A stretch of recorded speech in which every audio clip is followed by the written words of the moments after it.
Dialogando, todos os anos ele traz temas pertinentes, né, discutidos no folclore e da cultura popular. E esse ano a gente resolveu discutir um pouco sobre arte e artesanato, né? E o eixo de hoje são os espaços de visibilidade e projeções da arte e do artesanato atualmente. Eu vou ler o que a gente pensou quando a gente resolveu produzir esse Dialogando, né? Quais são essas questões que surgem quando a gente pensa nisso? A arte e o artesanato já percorreram diversos caminhos com suas técnicas, formas de aprendizagem, modos de divulgação e relações com o entorno. Sabemos que as dinâmicas das relações do mundo também atingem esse tema e queremos entender quais são as consequências que carregam dessas transformações. Extrapolaram os limites das casas, quintais, vilas, aldeias e comunidades. Eles adentraram as galerias, exposições de museus, ocuparam as ruas e são discutidos em diversas áreas do conhecimento. A palestra de hoje visa nos mostrar os lugares onde a arte e o artesanato têm visibilidade e potência de crescimento, além de discutir a importância do entendimento desses patrimônios. E a gente convidou a Isabela Frade, que é pesquisadora, artista, ceramista e educadora. Ela é líder do grupo de pesquisa Fronteiras Críticas, docente do programa de pós-graduação em Arte e Cultura Contemporânea da Universidade do Estado do Rio de Janeiro e licenciada em Arte pela PUC-Rio, com mestrado e doutorado em Ciências da Comunicação pela Escola de Comunicação em Artes da USP. E também César Bahia. Bahia é doutor e mestre em Museologia e Patrimônio pelo Programa de Pós-Graduação em Museologia e Patrimônio da Universidade do Estado do Rio de Janeiro e Museu de Astronomia. Ele é pesquisador do Centro Nacional de Folclore e Cultura Popular, do IFAM. E antes de eu passar a fala para a Isabela, eu queria trazer um gancho que quarta-feira, né, o Bazanella, a gente conversando, assim, né, eu falei para ele que eu tinha muita vontade de começar esse eixo com um poema. E ele perguntou se o poema era meu. E eu falei que não, né? Mas com uma fala dele de quarta sobre essa questão dos conceitos que ele e o Brandão trouxeram, ele disse que a gente encontra na expressão do outro seus próprios espelhos. E quando a gente começou o trabalho no Museu do Folclore da Galeria dos Fazeres, que é um projeto que visa essa visibilidade da arte e artesanato, nas pesquisas de campo eu acabei escrevendo um texto e eu quero pedir licença para ler para vocês esse texto. Todos os dias, o artesanato me faz pensar sobre o peso das histórias e das relações. Aprendo diariamente que é preciso ter paciência e entender que o tempo para algo estar pronto não necessariamente é o tempo que gostaríamos que estivesse. Não tem problema, o valor é outro. Tem pontos que precisam ser mais firmes, tem pontos que precisam ser mais frouxos, tem arremates que precisam ter acabamento mais elaborados, tem arremates que podem ser feitos sem muito esmero. Não tem problema, o valor é outro. Das vezes, é preciso dar 3 passos para trás, desmanchar a corrente, separar o que não orna, ficar preso no silêncio das mãos, e quando menos espera, tudo volta a fazer sentido. Não tem problema, o valor é outro. Artesanato é sentimento, um sentimento irregular e sincero. Igual nossas relações, igual somos nós, igual viver. Artesanato é aprendizado diário de um valor que transcende a vida e transborda pelas mãos em forma de ato, de arte e afeto. É preciso ter cuidado, pois o valor é outro. Então, assim, eu gostaria de passar a fala para a Isabela. Obrigada, gente. Obrigada, Renata. Aproveitar já agradecendo essa poesia para abrir aqui poeticamente o nosso encontro. Agradecer o convite de vocês, do Museu do Folclore, da Fundação Cassiano, e a presença de vocês que estão aqui para ouvir, o tempo de vocês. Obrigada por esse presente nessa pandemia tão triste. É sempre bom a gente poder encontrar pessoas interessantes, oportunidades de pensar, refletir junto. Isso é vivificante, então eu agradeço a vocês por isso. E eu gostaria, hoje, de colocar para vocês um eixo, né, de perspectiva.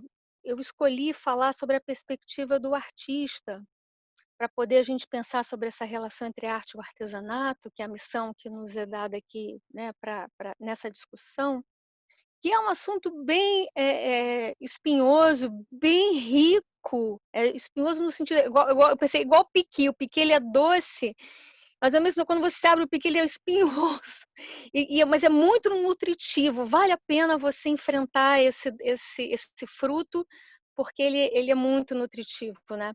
Então, essa é uma discussão que ela é muito antiga, ela já vem sendo assim levada por vários pensadores, por vários artistas também, por vários sujeitos, agentes culturais, e nós entramos nela já então com essa bagagem. Inclusive ontem nós vimos belas palestras, vimos ideias, né, trazidas à tona, e hoje espero prosseguir um pouco, pegar um pouco aquele curso que foi colocado de ontem, da quarta-feira, para poder seguir com vocês, mas então marcando um pouco um lugar de observação, um ponto de reflexão que seria a figura do artista. E aí, para pensar sobre isso, né, um artista que cria hoje, que entra em diálogo com o mundo contemporâneo, eu trouxe o Marcel Duchamp. Ele, nas palavras do Marcel Duchamp, através de uma entrevista, esse é um livro muito bacana do Pierre Cabane, que são entrevistas que ele fez com o Marcel Duchamp 2 anos antes do Marcel Duchamp falecer. Então, seria assim, uma espécie de substrato das conversas que tiveram, né?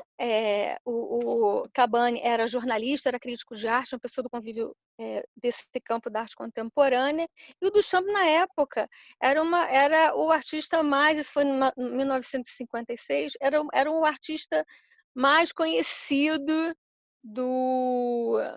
desse campo, né, da arte. E aí eu estou reestudando a obra do Duchamp, reli esse livro, e uma coisa muito curiosa, que eu guardei um pouco para pensar com vocês, e isso eu queria trazer para o final, para o nosso diálogo, é uma fala do Duchamp que me surpreendeu completamente. Engraçado que eu já tinha lido esse livro e eu não passei batido. Só que com essa missão da discussão do artesanato, eu falei, opa, peraí, isso aí é algo que é importante a gente parar para refletir. Ele vai dizer o seguinte: a palavra arte, dizem que ela vem do sânscrito. Como ouvi dizer, ela significa fazer. Agora, todo mundo faz alguma coisa. E aqueles que fazem coisas em tela, como uma moldura, são chamados artistas. Antigamente, eles eram designados por uma palavra que eu prefiro, artesão. Somos todos artesãos, na vida civil, na vida militar e na vida artística. Então, ele vai se colocar como um fazedor e ele vai se aproximar do artesão. Isso é tão curioso, porque quando a gente pensa na arte, no artesanato, a gente costuma colocá-los em polaridades, né? Criar uma tensão e colocá-los de um lado e do outro. O artesanato seria uma coisa do popular e a arte seria uma coisa do erudito, ou o artesanato é algo que é repetido e a arte é aquela coisa da obra única. Enfim, são várias diferenças que vão sendo construídas, mas quando a gente começa a olhar as práticas dos artistas, os discursos dos artistas, a gente começa a perceber que eles estão imbricados e tem uma hora que um é outro e o outro passou para o outro lado e eles se alimentam constantemente, né?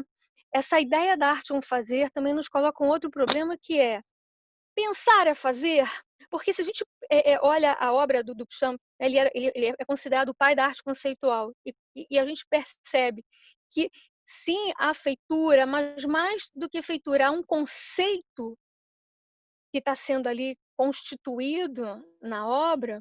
A gente costuma a separar daqueles que não têm essa escolha como o primeiro passo dessa construção. Mas, na verdade, se a gente puder quebrar essa distância entre fazer e pensar, essa tensão ela começa a se dissolver. Tá? Então, essa primeira fisgada que eu estou dando na atenção de vocês, um pouco, por exemplo, aonde é a minha fala, até porque eu também sou artista e descobrindo também o meu próprio pensar, o que é a arte hoje nesse mundo pandêmico, nesse país é, aprisionado, né, por uma política genocida. Eu vivo numa cidade, eu vivo no Rio de Janeiro, é bacana dizer para vocês aonde eu vivo, porque as experiências que a gente tem, tanto da arte quanto do artesanato, dependem muito de onde a gente mora, quem a gente consegue conhecer, quem a gente consegue conviver, né? E essa cidade aqui, a gente cresce, as diferenças sociais se acirram, há toda uma dificuldade do cuidado com o outro, há esse distanciamento social que estão pedindo, na verdade, ele está virando uma evitação também do outro. Então, como a gente vai falar de arte hoje, né? Vivendo nesse lugar, pensando nesse país, pensando nesse mundo, porque não é só o Brasil, não é só o Rio, não é só o Brasil, o mundo inteiro está se transformando. Qual é o papel da arte nesse momento? O que é o fazer humano diante desse contexto? E também a pandemia está marcando um momento hoje nosso da humanidade de uma nova era. Existe a colocação de um novo tempo para nós, que é esse tempo dessa crise ambiental, dessa crise humanitária, que é o antropoceno. E a pandemia seria o marco inicial dessa nova era, assim como quando houve a derrubada das Torres Gêmeas e um novo tempo se começou dentro da política internacional, essa pandemia global que simplesmente arrasta todos por essa e revoluciona a vida social, trazendo uma nova relação com o cuidado de si e o cuidado do outro. Tudo isso é algo que nos coloca também com uma pergunta: e agora? Como é que nós vamos viver, né? Então, nós artistas estamos impedidos fechados, e isso para nós é um sinal preocupante, porque para nós a arte é comunicação. A gente precisa estar em contato, o que a gente produz como arte é algo que precisa ser colocado em circulação. É algo que é feito para um outro. Então, não significa assim em busca do sucesso, em busca de grande público ou do enriquecimento. Não é isso. Se trata de buscar comunicação, buscar contato, fazer sentido e criar um mundo, um mundo particular, como a Renata bem colocou ali, que envolve sentimento. E esse sentimento que está ligado a uma sociabilidade, está ligado a uma vida social. Então, o artista ele tem esse desejo de poder contribuir, de poder criar algo, né, que no caso de Duchamp seria fazer algo para contribuir para esse sentimento, né, que habita e que envolve, né, a sociedade. Mesmo que não seja para toda ela, que seja um nicho, né, que seja um artista que tenha um círculo muito pequeno de apreciadores, mas que ele possa ali, enfim, estar tá ali levando o trabalho, escutando também a resposta. Uma outra coisa que o Duchamp falava é que o espectador, o público, é a outra metade da arte. Sem o público não há arte. Então não adianta eu estar criando o meu trabalho aqui sozinha, deixar guardar, colocar aqui no meio da do meu espaço, do meu ateliê e aí isso não, e para ser arte ele precisa ser disponibilizado, ele precisa entrar no mundo e eu preciso escutar o outro. Ele precisa entrar em diálogo com o outro. Então, sobre esse aspecto, quando a gente vai pensar sobre o que é isso hoje, né? E se a gente começa a olhar para o outro termo, né? O artesanato, e o que já foi dito sobre ele, a gente vê que a tensão toda só ocorre muito na questão que ao artesanato foi atribuído uma condição de ser menos intelectualizado, de ele ser reprodutível e dele ser voltado a um público que não tem a qualificação necessária, né, para estar, digamos assim, validando aquilo como arte. Isso é fruto de um olhar muito distante do artista, porque o artista está muito longe disso. E uma figura muito importante nessa distinção entre artista e artesão, rompendo isso, foi o Augusto Rodrigues, porque o Augusto Rodrigues, em 1940 e poucos, trabalhando, ele era cartunista, ele trabalhava num jornal de arte de Pernambuco, trabalhando, ele conhece, ele vai a Caruaru e conhece a obra do Vitalino e se encanta com o Vitalino. Ele, artista, reconhece o outro artista e resolve trazer. Ele traz Vitalino para o Rio de Janeiro. O Vitalino participa de uma exposição coletiva sobre cerâmica popular nordestina aqui no Rio, mas que era curadoria organizada pelo Augusto Rodrigues, lidando com esse material como arte. E essa exposição, visitada por um crítico de arte, né, por o maior crítico brasileiro e um impacto também internacional, que foi o Mário Pedrosa. Mário Pedrosa escreve para o Jornal do Brasil uma crônica falando da obra do Vitalino, falando da exposição e fazendo uma leitura da obra do Vitalino. Isso lançou o Vitalino num outro mundo que não era o dele. Mas não pela obra, porque Vitalino continuou, né? Claro que com muitas inflexões e com a transformação que ele viveria mesmo, mas ele continuou produzindo e buscando manter-se íntegro naquilo que ele faz, né? E isso no mundo da pobreza, no mundo, né, distante, dos universos distantes, isso é bastante difícil. Então, o Vitalino é uma figura muito importante, porque além dele ser a obra dele ser maravilhosa, a gente poder conhecer o Vitalino, a gente poder apreciar o Vitalino. Às vezes a gente precisa de um aprendizado, assim como a gente tem que estudar, às vezes, um livro de arte para aprender quem foi o próprio Duchamp, né? Ou ir para a história da arte, estudar lá Michelangelo, saber das histórias, né? Como eram feitas as obras. O Vitalino também precisa de uma certa introdução para que a gente possa conhecer, entender por que ele fazia aquelas representações das cenas, a delicadeza do Vitalino, saber das histórias do Vitalino. Então, é um artista bastante sensível. E a generosidade, tanto do Augusto Rodrigues, né, de reconhecer e de apoiar, não só a Vitalina, apoiou vários artistas, de reconhecer, acolher e divulgar, sabendo da importância que é um artista ser reconhecido, mas também o Vitalino, ele foi muito generoso, porque ele, no fazer dele, no reconhecimento dele, ele ampliou a feitura da obra dele, deixando que várias pessoas de seu entorno se apropriassem dos seus modos de feitura. Ele criou uma comunidade. Hoje a gente vai em Caruaru, você vê uma comunidade de ceramistas, outros artistas, uns mais próximos ao imaginário que ele constituía, outros mais distantes, mas eles estão ali. É uma fonte, o Vitalino é uma fonte constante, né? que escorre viva até hoje e é um marco muito importante dentro dessa reflexão que a gente está fazendo. Então, esse ponto da vinda de Vitalino para o Rio de Janeiro e ele sendo tirado, né, da posição do artesão para do artista, a gente vê que isso é só uma questão da perspectiva do olhar de quem faz essa recepção da obra do Vitalino, né?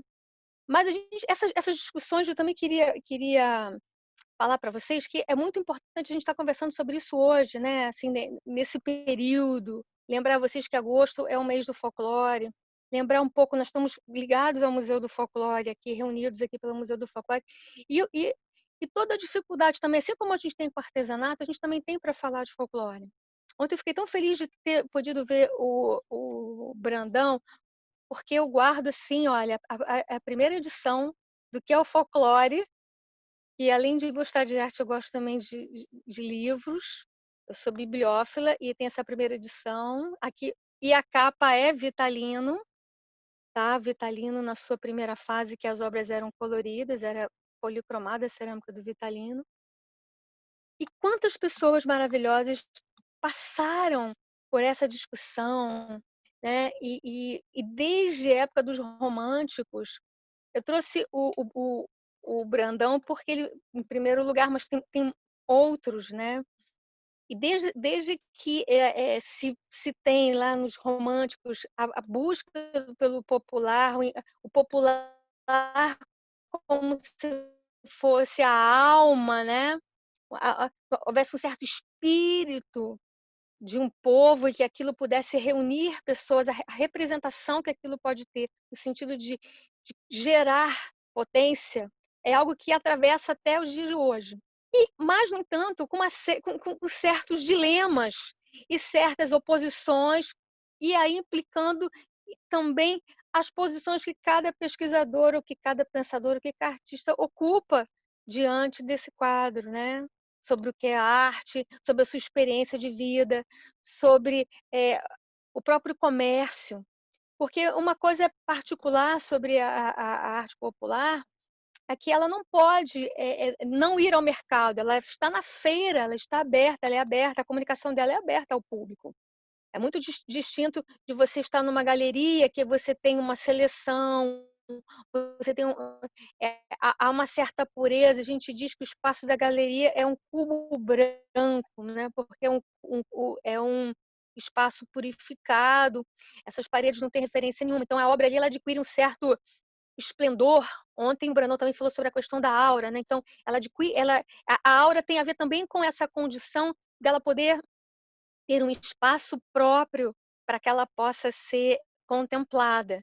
É muito diferente você ver um objeto disposto ali numa fileira de um todos iguais, onde você dificilmente, desconhecendo, né, no primeiro olhar você diferenciar um do outro, porque quem conhece pode ver, mas é super diferente quando você leva isso, se cria uma diferença grande, marcante, para esse olhar quando você leva para um outro lugar, e esse lugar é totalmente purificado de qualquer referência, e aí ele é colocado num pedestal e ele ali, enfim, adquire, o status de obra de arte.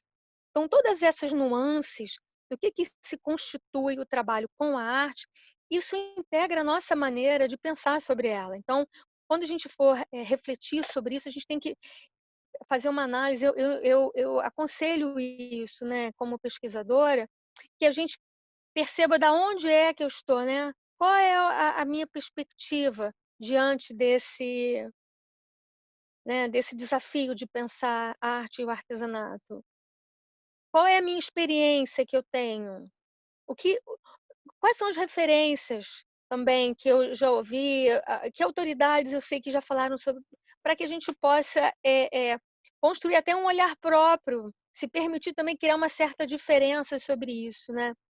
E até, movimentando vocês, estimulando vocês a pensarem, né, para a gente vai ter depois um tempo para conversa, que vocês pudessem me colocar algumas diferenças, experiências que vocês tiveram dentro desse âmbito da arte e do artesanato popular, sobre um ponto também que eu queria, não queria esquecer de comentar sobre hoje, falando também, retomando também a questão crítica sobre o folclore, por a terminologia que adquiriu até uma conotação, às vezes, de simplicidade, né.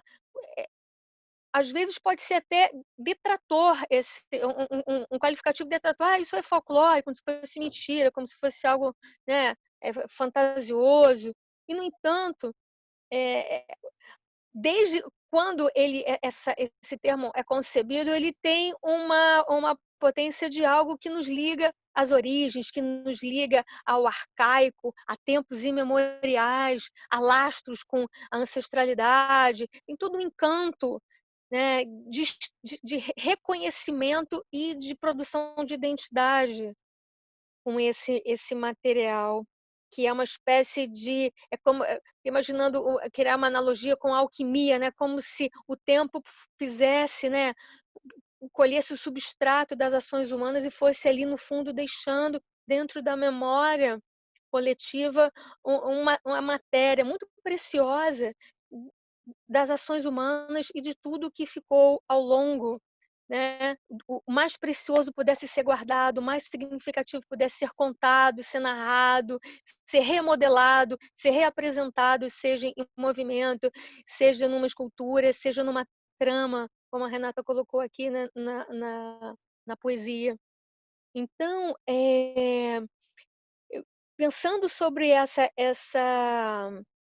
potencialização, né, revitalização dessa noção do que seria, do que poderia ser, que se a gente poderia fazer isso, será que vale a pena, gente? Também tem uma questão política, né? Será que vale a pena? Será que também, porque também foram feitos muitos atos abusivos com relação a essa noção, políticas públicas, né? é, é, autoritárias. O Programa Nacional do Artesanato foi criado em plena ditadura, então a gente também tem essa coisa da valorização do popular como um instrumento de subjugação e de propaganda política, né? Mas se a gente puder refletir sobre o que precisamos hoje nesse mundo, onde a memória está pelo volume de informação pouco discriminada, por tudo isso, o que isso vai ter importância hoje, né? O que a noção do fato folclórico traz para a nossa vida? E o que pode significar para o futuro, né? Já que o antropoceno nos coloca uma pergunta: e aí, nós vamos conseguir sobreviver? A humanidade, né? O que nos espera? Qual é a crise da cultura que nos coloca agora e como é que a gente vai responder por ela? Por isso eu acho esse momento bastante precioso da gente estar aqui discutindo isso, porque eu acho que a arte tem um papel super importante dentro desse quadro, porque a arte ela fala da sensibilidade, ela constrói uma sensibilidade e ela é capaz de agir, né? É um agente, né? Os objetos de arte eles são objetos ativos no corpo social, eles vibram essas sensibilidades, então eles são agentes importantíssimos. E então, lembrando um pouco sobre essa noção do folclore que foi relegado ao isso é passado, isso é utópico, isso é coisa de gente atrasada, né? Para quem acreditava, digamos, num desenvolvimentismo, tudo que era do passado era atrasado, né? Hoje a gente, ainda bem, hoje a gente está na pós-modernidade, a gente já jogou essa noção do progresso, a gente já está se libertando disso, né? E a gente vê que há muitas coisas importantes, às vezes, não fazer com mais cuidado, e tudo que é feito com cuidado é mais justo para aquilo que se destina. A gente pode, então, tentar pensar que, sim, a dinâmica da cultura, a cultura popular, ela é viva, ela é fluida, mas o correr do tempo e a própria vida e o movimento também exige uma parada. A fala também requer o silêncio. Estabelecer-se, ficar em posição, recolher-se, manter é também parte do movimento.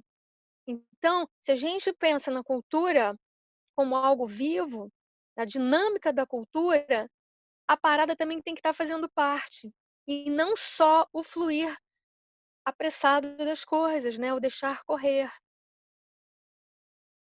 E quão importante é, dentro do âmbito de resistência, de resiliência, de reexistência que a gente está sentindo ser necessário hoje para a manutenção de uma qualidade de vida, de uma vida mais sensível e mais humana, que ponto a gente também não tem que começar a cuidar melhor de uma conservação, de uma preservação, de uma guarda, de um retorno, de algo que precisa ser visto muitas e muitas vezes, né, de conhecer o lastro da nossa história. Então, essa também é uma questão que eu trouxe para a gente poder pensar sobre isso, né? Uma, uma, uma obra muito importante, eu também queria trazer para vocês, é o livro da Lélia Coelho Frota, é o Pequeno Dicionário da Arte do Povo Brasileiro, que foi uma das pessoas mais importantes no meu estudo de artesanato, desde a época da década de 80, quando eu comecei a estudar o artesanato. Eu me deparei com os textos da Lélia e a sensibilidade para a relação que ela tem e a escolha que ela faz, que é a escolha também pelo artista. E aí nessa seleção, ela vai recolhendo histórias, as obras, compondo um quadro, e ela tenta reunir, acabou virando um pequeno dicionário, porque ela tentou reunir o maior número de pessoas dentro desse trabalho, né, uma espécie de coletânea, em busca também de tentar dar a esses artistas um espaço de força dentro da cultura. Porque muitos morrem desconhecidos, muitos não encontram, reverberação, muitos não têm possibilidade de entrar em diálogo com uma comunidade maior do que aquela onde ele vive. Muitos não vão saber, às vezes até eles vendem os seus objetos, mas eles não sabem depois para onde eles vão. Então a possibilidade de criar um lugar de, revigoramento da figura do sujeito do artista popular, artista também ele, sujeito de um projeto, sujeito de ideias, sujeito de sensibilidade, sujeito de uma inteligência sobre a arte que ele produz, é de uma importância enorme. E hoje, eu vejo que, como passou um tempo, né, a gente já não tem mais a Lélia aqui, e muitos dos artistas que a gente for estudar esse livro, a gente vê que eles já não estão vivos, virou o nosso livro também de história da arte popular, que a gente também não tem, né? A gente não tem um livro de história da arte do Brasil, a gente não tem um livro de história da arte popular, então falta muito ainda nesse caminhar. São tantas questões, eu acabei até ampliando talvez um pouco do que eu ia falar. Eu fui me dado meia hora para eu fazer a minha fala, mas eu ainda não mostrei para vocês, então eu vou dar um salto. Espero depois das perguntas poder então retomar um pouco. Vou mostrar para vocês porque eu separei algumas imagens muito interessantes para vocês conhecerem. Eu queria mostrar para vocês essa artista. Eu conheci no ano passado, foi na Sala do Artista Popular, no Museu do Folclore Edson Carneiro, aqui no Rio de Janeiro. Ela está até com uma etiquetinha, um certificado, porque a obra é da Rosana Pereira da Silva. A Rosana é cerâmica do Vale do Jequitinhonha. Eu vou tentar rodar aqui para vocês verem, porque ela é toda é, cheia de detalhes. É um casal. Vou tentar aproximar aqui para vocês poderem ver alguns detalhes. A mão pintada, o detalhe da bota, a figura coquete de uma galinha que vai ao baile ou vai namorar com um cachorro, né? Enfim, essa figura zoantropomorfa, né?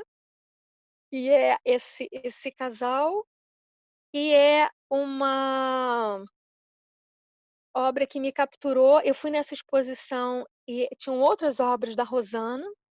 Esse trabalho, ele custou R$ 240, está aqui na etiqueta. Eu queria ter levado mais, mas eu realmente não, na época não estava muito em condições. E também, assim, imaginei que eu também não, assim, eu não sou uma colecionadora, né? E que depois eu teria que conhecer melhor a obra dela para poder depois, não é exatamente a posse, né? Mas eu não resisti, enfim, eu escolhi esse aqui, talvez porque eu tivesse aqui comigo também um outro trabalho que dialoga com esse, que é esse casal aqui, olha. Aqui já de Caruaru, falei um pouquinho para vocês de Caruaru, do mestre Vitalino. Esse aqui, ele tem um carimbo, ó, do Moacir Novaes, que foi um seguidor do Vitalino.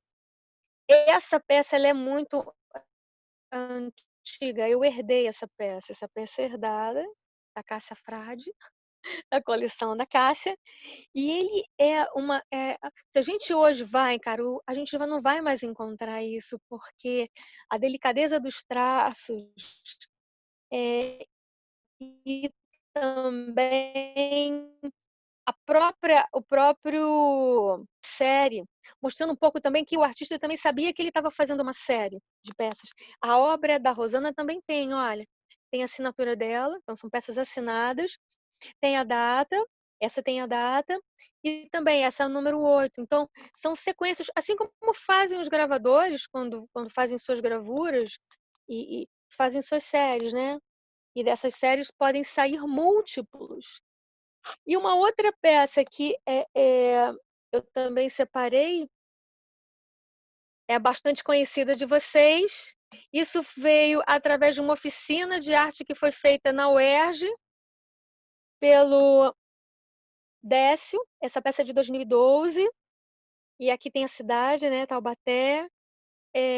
A cerâmica, para quem não é de São José dos Campos e de Taubaté, do Vale do Paraíba, a gente dizer que isso é uma comunidade que, que tem uma expressão super importante dentro da arte popular.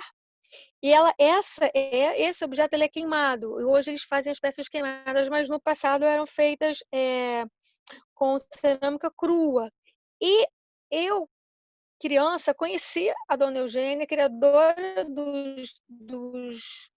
desses pavões. E lembrar para vocês que o pavão, quando ele abre assim, é que ele está dançando.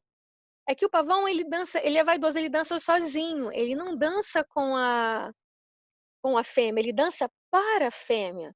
Então, aqui a dança é também uma dança do pavão e descendente também de gerações e gerações, que continua vivíssimo e com várias outras implicações em desenhos, em reflexões, e todas essas reverberações que esses objetos criados por esses artistas que implicaram em outras comunidades. Esse daqui é da comunidade olheira feminina, né? Tem homens fazendo, mas a maior parte são mulheres, né? A Rosana é filha do Ulisses. Ulisses também era um grande escultor do barro, um grande ceramista também, artista. Ela tem, depois vocês podem procurar aí, eu agora não tenho tempo para mostrar para vocês, que eu já estou terminando, mas ela é Ulisses. Ele tem aqui vocês vão perceber que tem alguns traços. E a própria Rosana, vou repetir o nome para vocês, a Rosana Pereira da Silva. A Rosana aparece em galerias, ela tem uma repercussão da obra dela no mercado de arte, grande aceitação, e a obra dela é especial para mim e me inspirou muito a vir aqui hoje a conversar com vocês, tá, gente?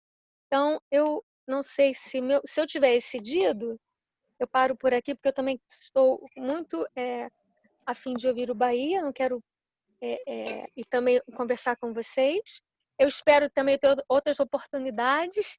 De todos os papéis que eu escrevi aqui, eu não pude falar quase nada, eu ainda tenho muito para conversar, mas eu também quero escutar, tá bom, gente? Então, quero deixar um grande abraço para todos e agradecer. Muito obrigada, Isabela. Eu que agradeço aqui também em nome do museu pela fala. Só queria trazer algumas questões assim, né, de você ter falado do mestre Vitalino, esses lugares, né, que hoje os artistas se encontram, né? Se a gente pensar em quais condições o mestre Vitalino foi embora, né? Condições, inclusive econômicas, desses espaços que eles ocupam e os discursos que tem em volta, né?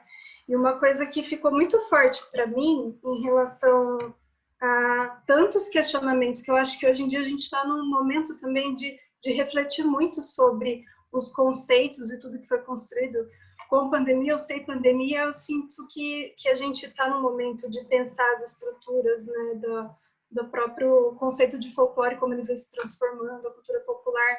E me veio muito, não sei nem se pode, mas eu vou fazer uma propaganda do curso livre de folclore e cultura popular que teve do Centro Nacional de Folclore e Cultura lá do Rio, que trouxe questões muito pertinentes, né? Até a Tina, que inclusive é uma figureira que está aqui com a gente agora assistindo, ela fez uma fala, cadê aqui? Deixa eu procurar. Falando sobre a questão da autoria da obra, produção, cópias, né? Eles estão saindo do anonimato. E uma das questões que o curso livre trouxe para a gente foi os direitos culturais, né? Então, acho que a gente está vibrando nesses questionamentos e a gente precisa desses espaços, né? Para trazer, inclusive, a voz dos artistas, né? Bom, Então, eu abri a fala para o Bahia. É com você, Bahia. Bom, boa tarde para todos. Primeiro, agradecer o convite da Renata, da Ângela. Prazer também estar com vocês todos aqui.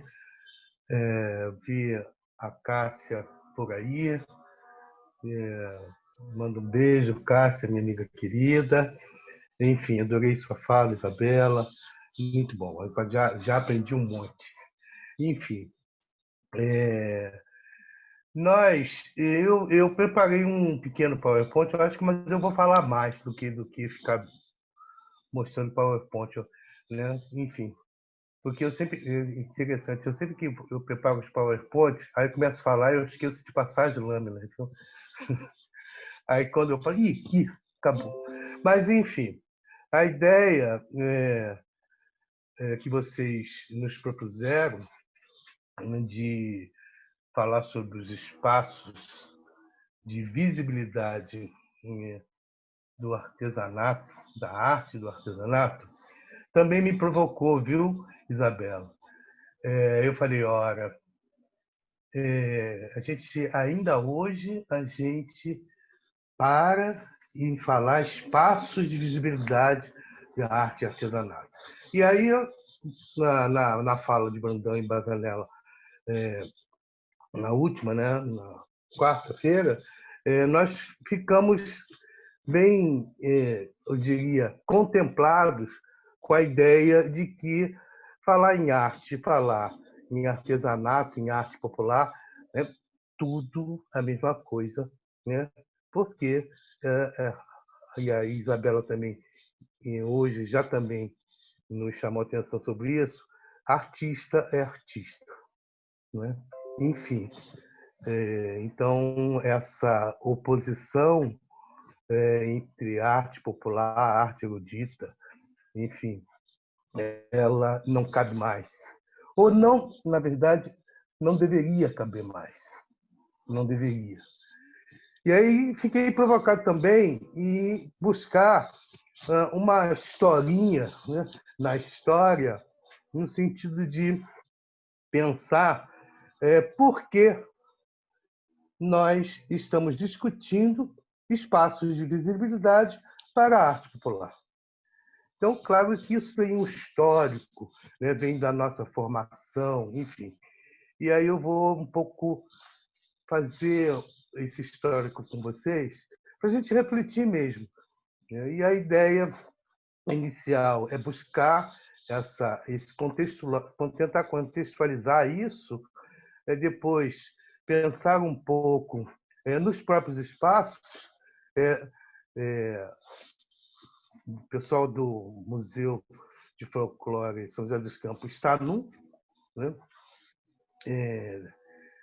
Eu, né, sou funcionário de um outro, e tive o prazer de conhecer Lélia, que criou a Sala da Artista Popular. A gente trabalha lá já há 25 anos, enfim, e é um programa bastante interessante e vou falar um pouco dele, enquanto espaço de visibilidade, de fato. No entanto, o que importa, me parece, é a questão de por quê. Né? Por que são tão poucos? Né? E aí entra na questão que Isabela levantou. Né? Tentar debruçar um olhar, né, efetivamente, não sobre o espaço, mas, a rigor, né, da visibilidade social desse artista, desse sujeito artesão. Né? E aí a gente vai perceber, né, os olhares, né, que os tornam efetivamente invisíveis. Né? E aí a gente vai ter que buscar essa construção, né, política, né, de pensar e em construir juntos, né, nós, eles, todos nós, esses espaços, porque não passa de uma questão efetivamente política e ideológica. Então, eu vou abrir aqui. Tem que, o host tem que me liberar, viu? Liberou? Ainda não.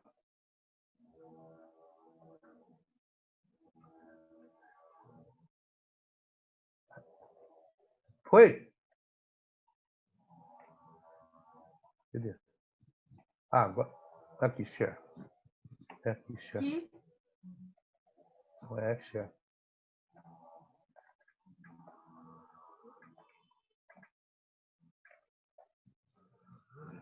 Bom, então tá aí. Nós vamos pensar essa coisa do saber fazer do povo, né? Arte e artesanato, na perspectiva dos espaços de visibilidade. Daí, como eu citei na última vez, eu adoro essa frase, né, do Mário de Andrade, né, sobre a perspectiva do artista e do artesão, quando ele coloca que o artista que não seja bom artesão, não é que não possa ser artista. Simplesmente ele não é artista bom. E desde que vá se tornando verdadeiramente artista, é porque concomitantemente está se tornando um artesão. Essa companheira aí, a Vanusa da Hora, moradora lá do norte de Minas, escultora em barro. Fiz uma pesquisa com ela em janeiro desse ano, lá naquela área, que é o Vale do Rio Peruaçu, onde tem também a arte rupestre, né?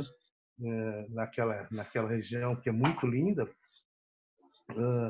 E ela nos deu o prazer de criar um violeiro, né? Que é a inspiração dela. São os violeiros, enfim, os tropeiros que ela lembra da infância dela. Então, eu quis botar o início ela socando, né, o barro e praticamente quase finalizando a peça. Então, ela pegou aquele bolo de barro, botou assim em cima da mesa e a gente ficou olhando, falando, o que será que vai sair daí? E saiu um belo violeiro depois de algum tempo. Então, essa é a Vanusa, lá do norte de Minas Gerais, do município de Januário. Eu pensei, na minha fala, pensei em dividir mais ou menos em 3 partes, que é, primeiro, contextualizar no tempo e espaço o processo de visibilidade da arte. Eu vou falar arte, e aí é arte popular, enfim. Quando falar arte, é arte popular, é folclore, enfim. Né? Tudo isso nome. Pressupondo que aqui, né, a proposta, e Renata explicitou isso, né? A gente está falando de espaços de visibilidade. Eixo central da nossa reflexão é nos referindo ao alcance geográfico dos saberes e prazeres oriundos das classes populares, quer seja no mercado, tais como feiras, lojas comerciais, enfim, quer sejam dispositivos como galerias de arte e um museu, que evidentemente podem ser desde locais até mundiais. Como nós sabemos que muitos desses artesãos de Italina, que foi citado no Caboclo, Manuel Dócio, de Caruaru, estão com suas peças depositadas em museus da Europa.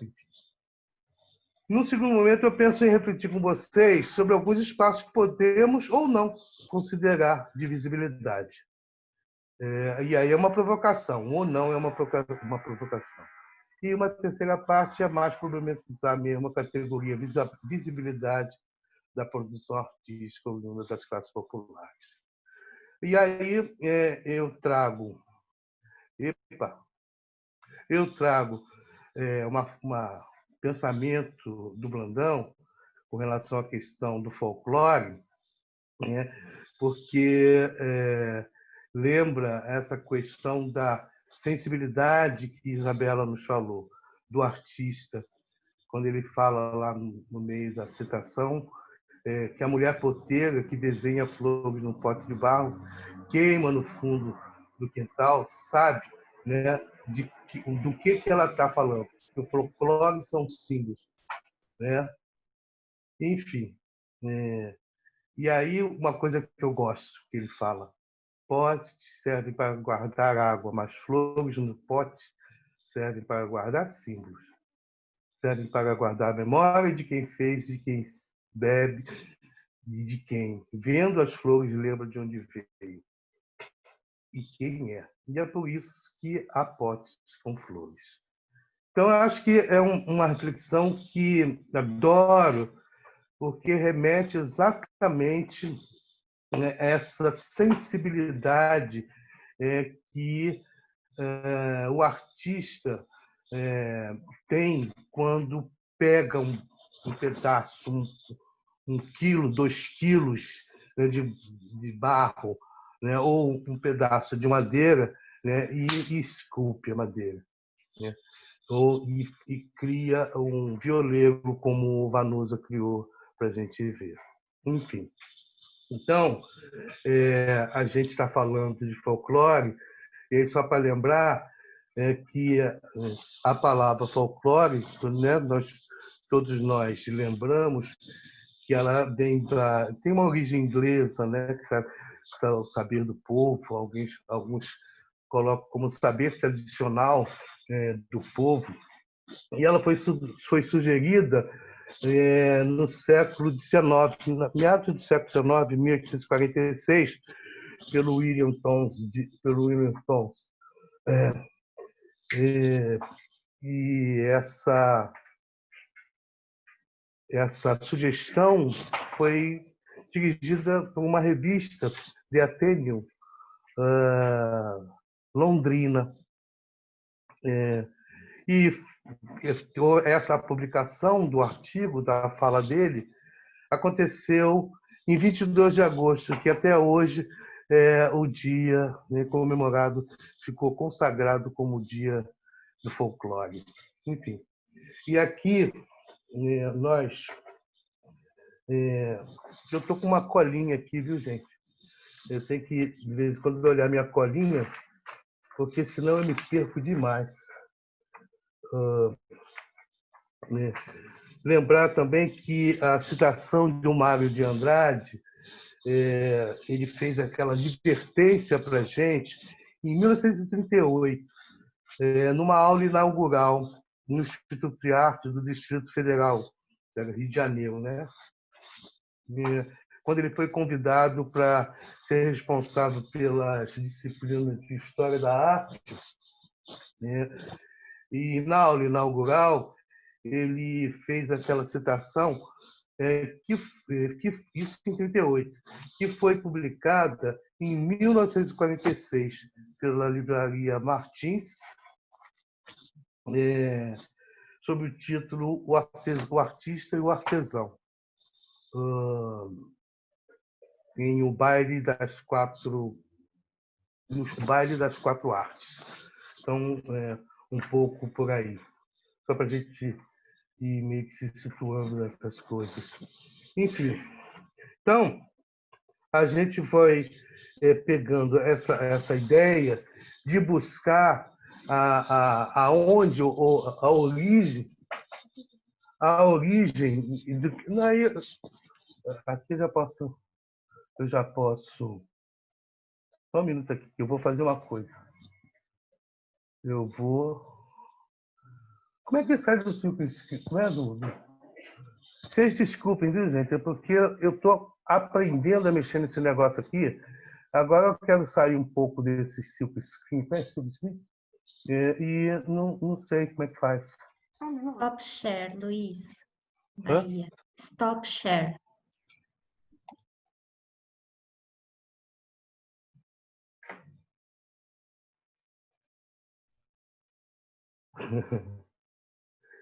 E pandemia. Tem que acabar essa pandemia aí para a gente poder falar olho no olho, abraçar. Aqui está aqui, ó. Achei o stop share. Aliás, quem achou foi minha companheira aqui, viu? Bom, enfim. Pronto, botei o vídeo. Então dentro dessa linha de buscar onde foi parar essa coisa da visibilidade e invisibilidade, eu comecei a pensar e lembrar de como começou os estudos de folclore, né, aqui no Brasil, né? Final do século XIX e início do século XX. A gente vem pegando se a gente for pegar essa história, e aí já lá Silvio Romero, Nina Rodrigues, que já pensavam o campo, então já introduziram, vamos dizer assim, uma ideia, eu diria, bastante equivocada, né, desse caminho da formação, porque eram vinculados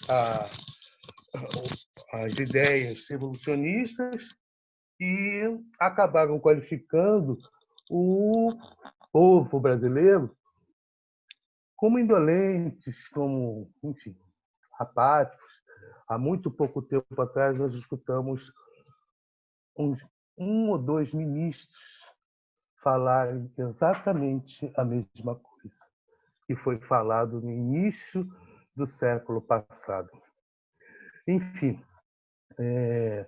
a coisa foi seguindo, veio a Semana de Arte Moderna em 22, e aí aquele projeto bacana, enfim, Mário de Andrade nos deu efetivamente uma contribuição significativa, mas isso já na década de 30, porque em 22 o projeto deles pensava em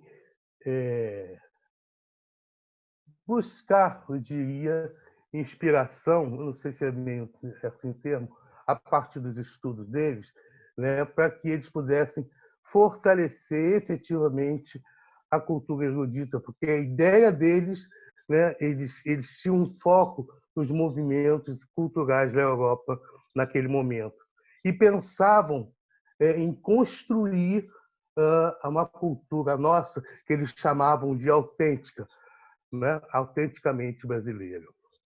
Então tem uma coisa,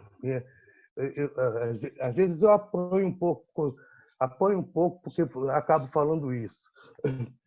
Então tem uma coisa que se a gente debruçar um olhar mais atento naquele momento, na década de 20, aquele projeto ele não incluía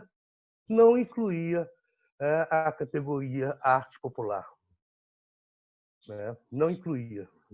A arte popular ela estava excluída. Ela era referência para que a arte erudita, da qual eles faziam parte, se tornasse moderna a ponto de bater palma junto com os europeus. Enfim, mas vida que segue, né? Vida que segue. E aí o Mário e companhia, né, acabaram eram os intelectuais orgânicos da época e acabaram participando do governo Getúlio, em que pese foi no Estado Novo, né? E aí tinham lá outras complicações, porque foi estabelecida uma ditadura de Getúlio Vargas, né? E eles participaram, não, de certo modo, nessa construção. No entanto, nesse momento é que Mário é convidado por Gustavo Capanema, né, em 36, para elaborar o projeto e pensasse a preservação do patrimônio cultural brasileiro. Mário fez um anteprojeto brilhante, brilhante, aonde neste anteprojeto ele, e aí a citação que eu fiz no início demonstra isso, que foi em 38, nesse momento ele faz uma defesa fortíssima, né, da entrada e da constituição da arte popular, da arte ameríndia. Então, é como está lá no projeto. Arte popular, arte ameríndia, arte histórica, enfim. E aí esse está incluído no anteprojeto dele. No entanto, lamentavelmente, o que acontece, né, esse eixo do anteprojeto do Mário não passou. E o que passou no decreto 25 de 37 consagrou a preservação do patrimônio do que a gente chama de patrimônio de pedra e cal, que perdurou, né, até muito recentemente, né? Nesse processo, vamos dizer assim. Então, eu quero lembrar que eu estou pulando aqui porque por causa do tempo.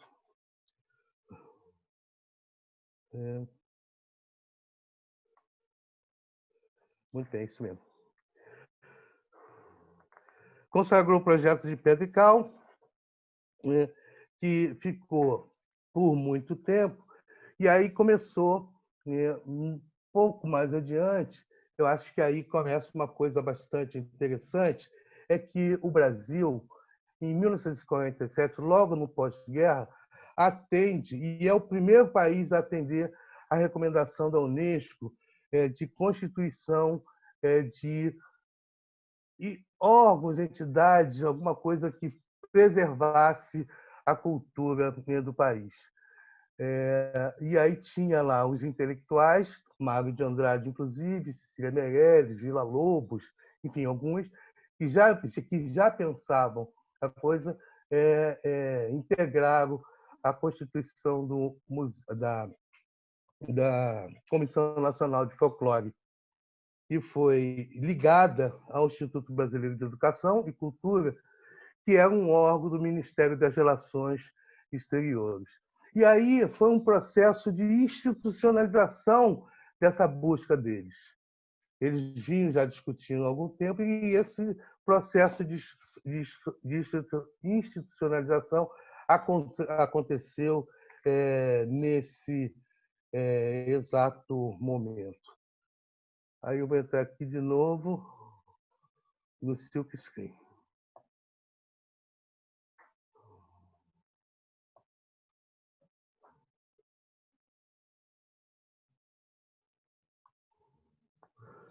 Então, aí, que eu acabei de falar, a gente tem aí o início de uma institucionalização do estudos do folclore ligado, não era um órgão ainda, mas ele se organizou de maneira bastante significativa. Então, se tratou efetivamente de reunir grandes nomes, Cecília Meirelles, Câmara Cascudo, Gilberto Freire, enfim, muitos outros, que seguiram e vão partir para a luta, vamos dizer assim, no sentido. Ao mesmo tempo, em 47, aí é o que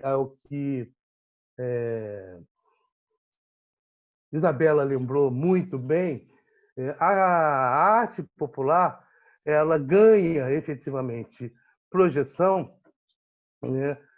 Você tem, de um lado, a institucionalização do movimento folclore e, por outro lado, o reconhecimento do artista plástico Augusto Rodrigues, que acabou tornando efetivamente pública a vida do Vitalino, o mestre Vitalino.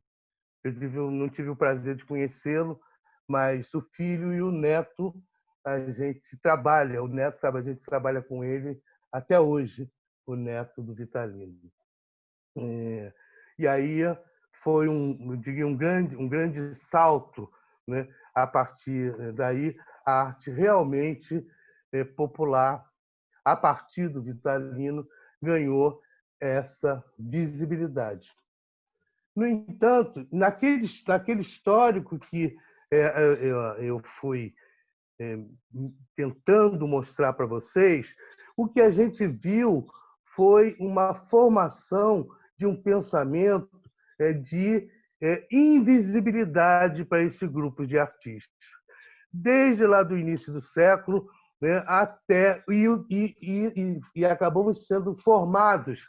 A nossa formação cultural, né, introjetou, vamos dizer isso, na população brasileira, de debruçar esse olhar preconceituoso na qual foram tratados desde o início, quando se pensava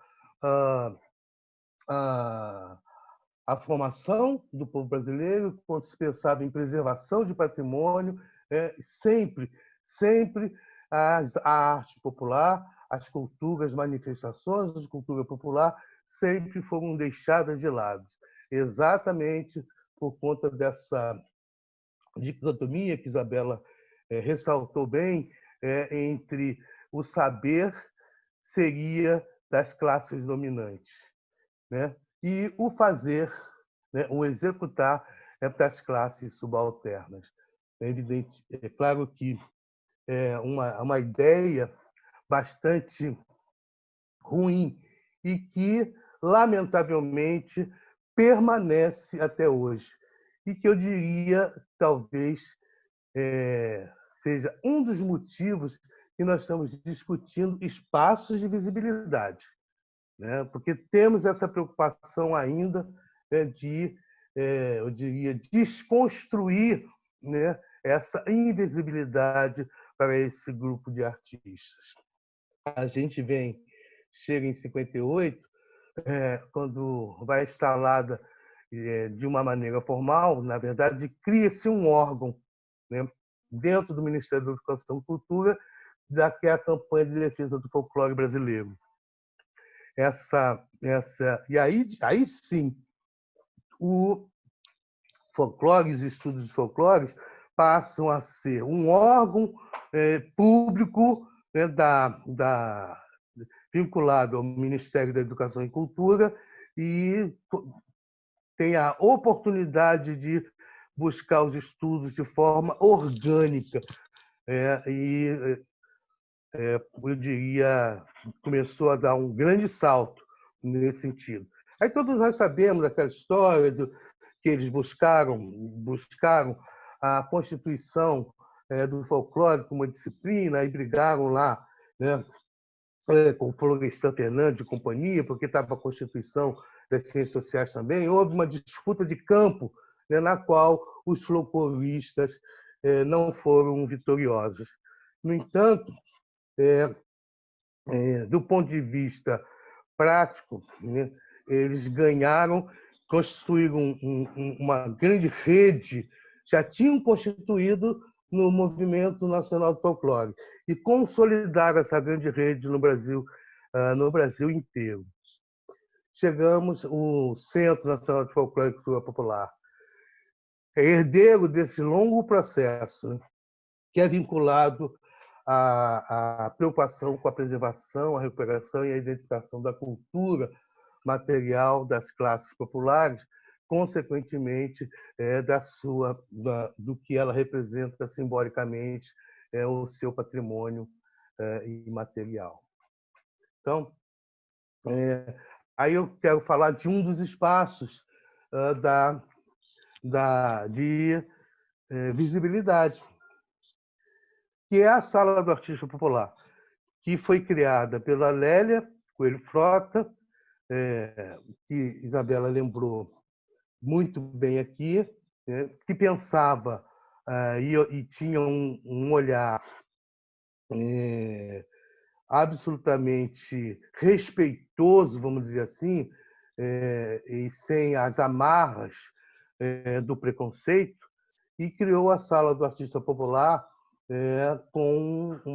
cujo o tempo, desde a época dela, o artesão, né, o artista, é o sujeito principal daquelas exposições, né?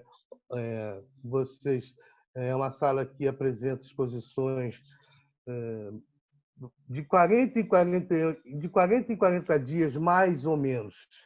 Ou seja, todo mês nós inauguramos uma exposição individual ou coletiva sobre arte popular, com a presença dos artesãos, com a presença, enfim, de muitos parceiros nossos, e a gente percebe claramente, eu diria, a felicidade que eles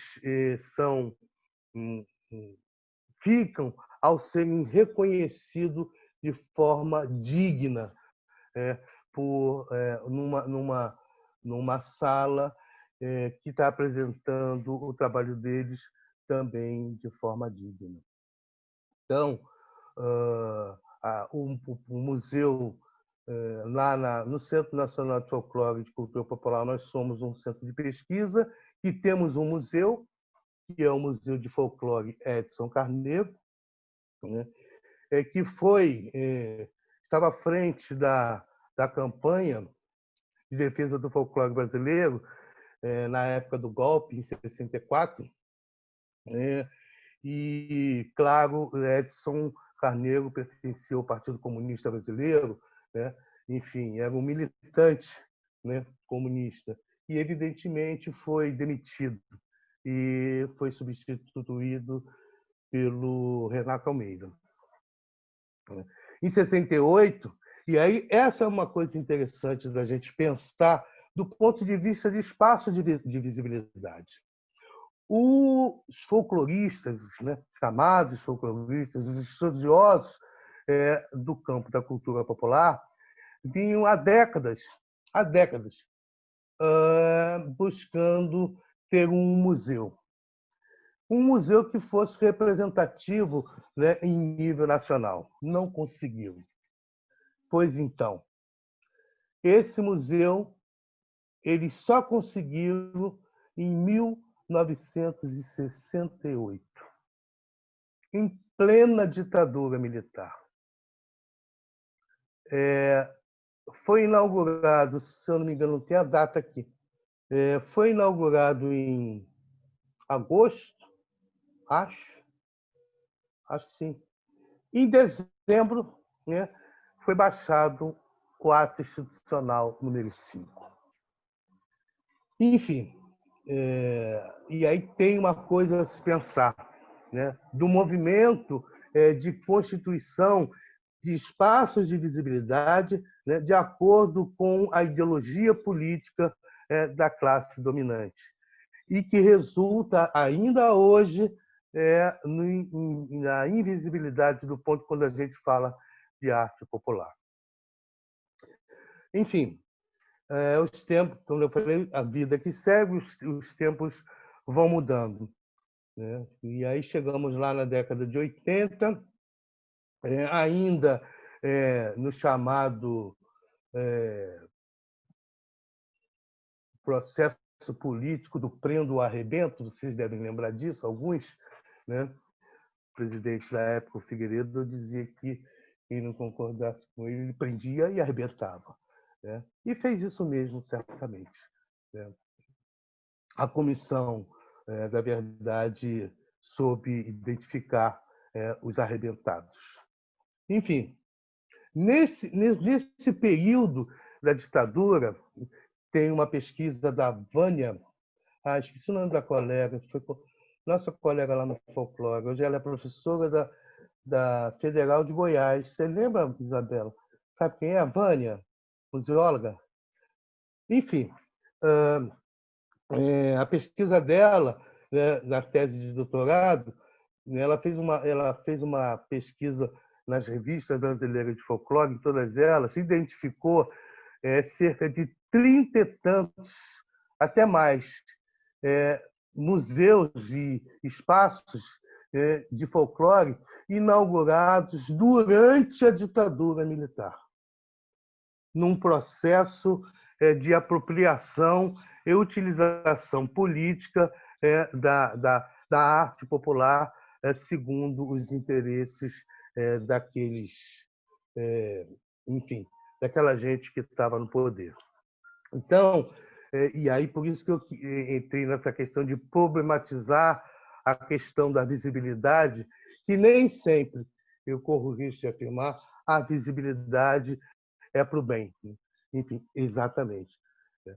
E aí entro na questão que Isabela trouxe para a gente, refletir também, que a gente deve e tem que focar ao nosso olhar para o artista, fortalecer o trabalho desse artista, reconhecer o trabalho desse artista, né, de tal forma que ele busque efetivamente essa visibilidade, conquiste a visibilidade, né, da mesma forma que nós hoje vamos ter que reconquistar a nossa, eu diria, liberdade mesmo. Primeiro, a gente está com a questão da pandemia, né?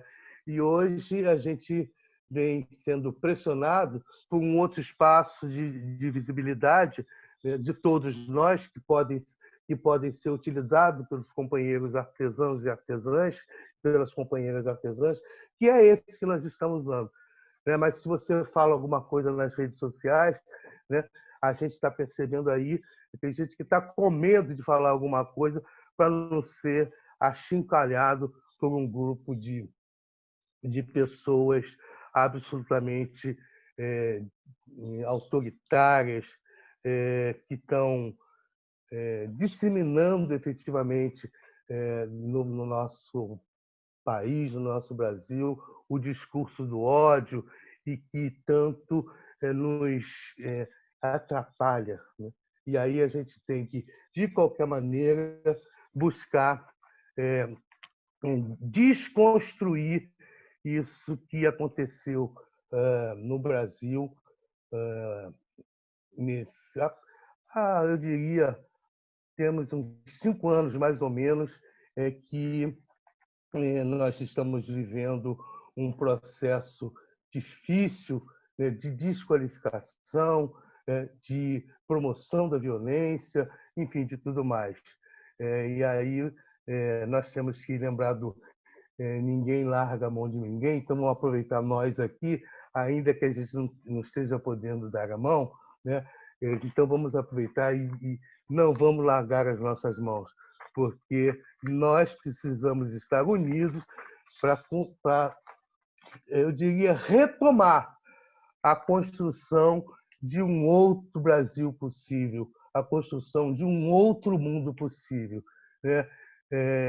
Justo, consciente, justo e livre, de tal forma que a gente não precise mais sentar para discutir espaço de visibilidade, porque todos serão visíveis.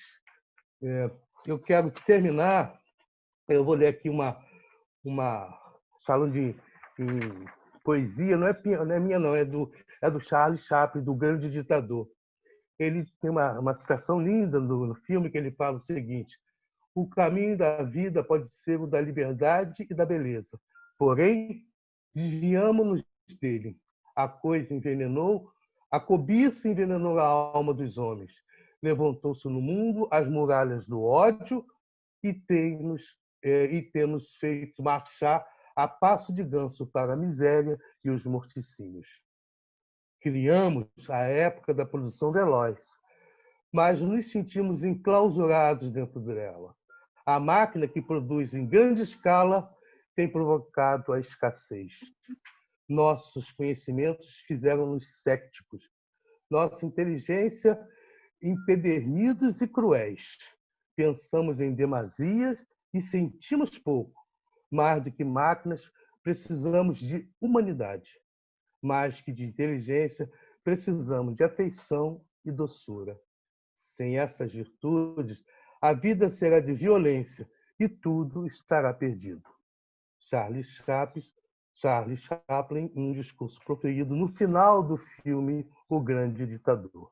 Obrigado pela paciência de vocês, foi um prazer e estamos aqui para a gente continuar falando. Beijo grande a todos.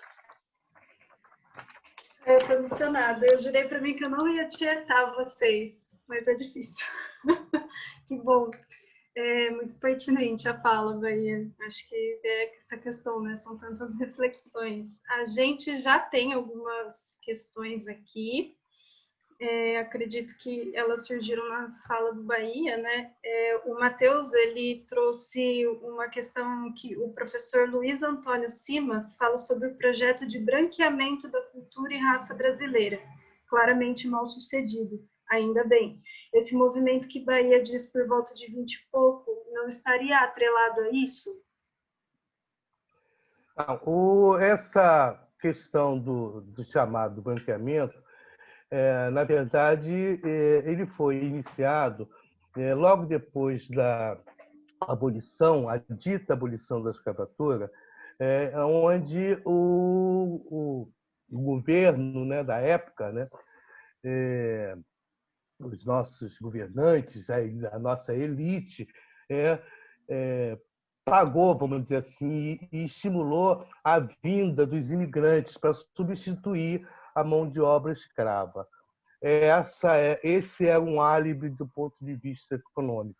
No entanto, houve um projeto político que, com a vinda desse conjunto de imigrantes, aí vieram italianos, enfim, vieram muitos italianos, japoneses, turcos, enfim, veio uma grande quantidade de imigrantes e o projeto político, na verdade, era de que a mistura pudesse haver, eu diria, o branqueamento da população.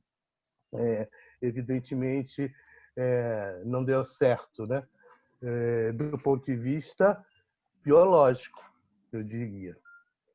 Porque, do ponto de vista político, eu diria que até hoje a gente vive, né, e a gente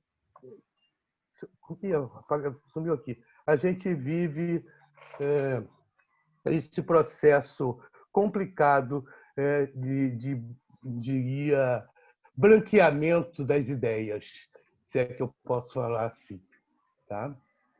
Então, não foi 20, foi início, bem no finalzinho do século XIX, início do século XX. Né? Aí foi passando por alguns momentos. Pegou parte da década de 20, enfim, mas já eu diria, já com muito menos intensidade. Obrigada. Eu vou para a próxima do Bazanella. Da mesma forma que a arte popular e a arte erudita são códigos mais ou menos formais, criados a partir da história do campo, delimitado pela experiência europeia sistematizada pela Academia Francesa do século XVII, até na medida em que grande parte dos artistas tem origem popular, mesmo conhecidos como eruditos, o problema do patrimônio pedra e cal não seria também um conceito eurocêntrico que resulta limitação do campo pelas cartas patrimoniais editada a partir da década de 30? Isabela? Nossa, eu vou pedir para o Bazanella responder.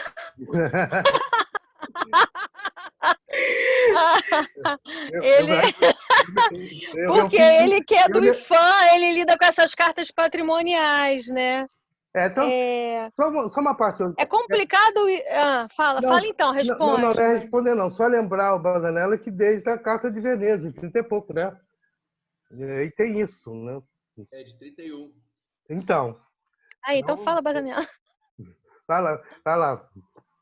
Não, eu acho que você coloca que o patrimônio de Padre-Cal, ele, eu diria, estimula, não sei se foi estimula, mas pressupõe ou estabelece uma certa imobilidade. Eu não sei se foi isso exatamente, eu não estou lembrando bem as palavras, mas eu acho que é impedimento, sim. Foi impedimento, Batanella, até muito recentemente, né, em 2003. E aí tem uma coisa interessante, que é o seguinte: você fala patrimônio. 2003, lá o Centro Nacional de Folclore, o 3551 é de 2000. Nós lá fomos, eu diria, puxados para o IPHAN, e passamos a ser um órgão do IPHAN exatamente por causa da história que nós temos de trabalho junto ao patrimônio material. Enfim, aí, na última vez vocês falaram que folclore e cultura popular, né, que viraram sinônimos, e patrimônio material também meio que virou, né, sinônimo de cultura popular, né? Tanto que o IPHAN, você abre lá a página do IPHAN, as fotos, né, as coisas do patrimônio imaterial são as manifestações culturais de religiosas, enfim, dos saberes, fazeres, enfim, de todas elas. Então, e aí tem uma coisa interessante. Você deve lembrar todo concurso, os 2 últimos concursos, nós temos já não faz há muito tempo, mas dos 2 últimos, pelo menos, né, já estávamos vivendo a questão da atuação do IPHAN do patrimônio imaterial através da gente lá. E aí, concurso, 30 arquitetos, 3, 4, 5 antropólogos. Então, aquela coisa que eu falei, a formação, ela tá ainda vigente, né? O olhar ainda é um olhar de exclusão para esse patrimônio. Quando se contrata 20 arquitetos e se propõe 5 antropólogos, isso no Brasil inteiro. Então, um pouco por aí. Não sei se a ideia é essa, viu, Batanella? E a gente pode dizer também que não tem nenhum artista aí, né?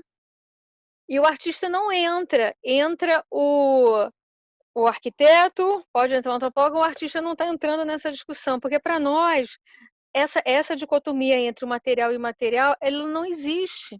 Exato. Porque tudo que é fazer é também ideacional, é a fala ali que vem também do Duchamp, né? Mesmo na arte conceitual, você vai ter o entendimento da arte como um fazer, como algo onde qualquer ação, acontecimento, a promoção de algo é super ideacional também. Essa dicotomia também que separa, né? Porque talvez as pessoas não conheçam. Pedra e cal é essa proteção, né, da arquitetura, das grandes esculturas, dos monumentos, onde os fazeres menores, os fazeres do cotidiano, eles são totalmente desconsiderados. Hoje a proteção, a vantagem que eu vejo dentro dessa coisa da cultura imaterial é que você tem a proteção do saber, a valorização dessa ação como conhecimento.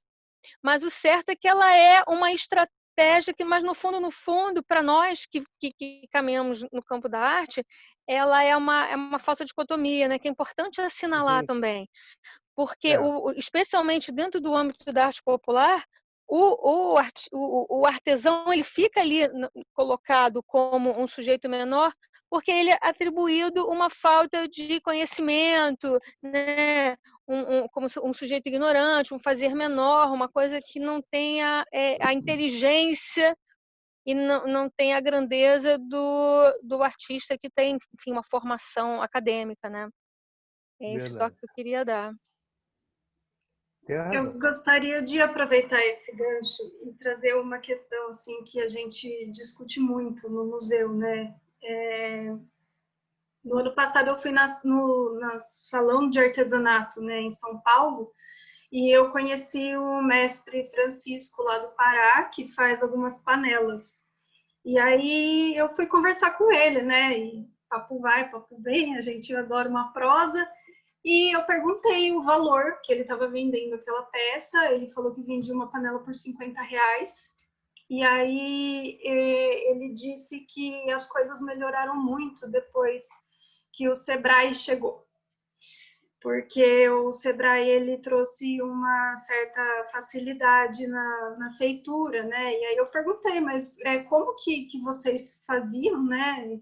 E ele disse que o Sebrae levou um torno para lá.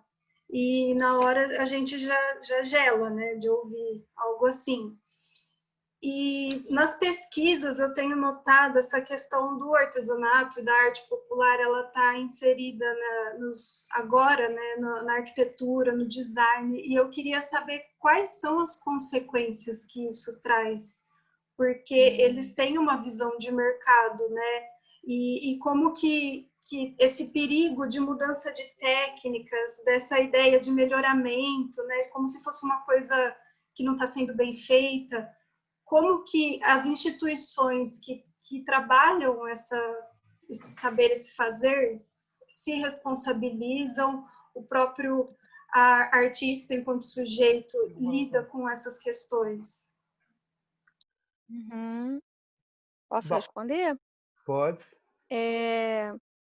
Eu tenho prestado bastante atenção nessa inflexão com o design, porque a gente vai observar desde o programa, o Bahia lembrou ali a relação, né, em 1968 com a relação do Museu do Folclore e toda uma outra lógica, né, da apropriação do popular como uma espécie de propaganda, né, política dentro de um âmbito autoritário. Em 1970 você vai ter o PNDA, que é o Programa Nacional de Desenvolvimento do Artesanato, com várias políticas públicas voltadas ao desenvolvimento do artesanato para o desenvolvimento econômico, visando o desenvolvimento com o mercado de trabalho e a produção de mercadoria, aceleramento do desenvolvimento. Então, tá aquela ideologia, né, do desenvolvimento, desenvolvimentismo, o Brasil, milagre brasileiro, todo o avanço, e isso vai entrar dentro e se mantém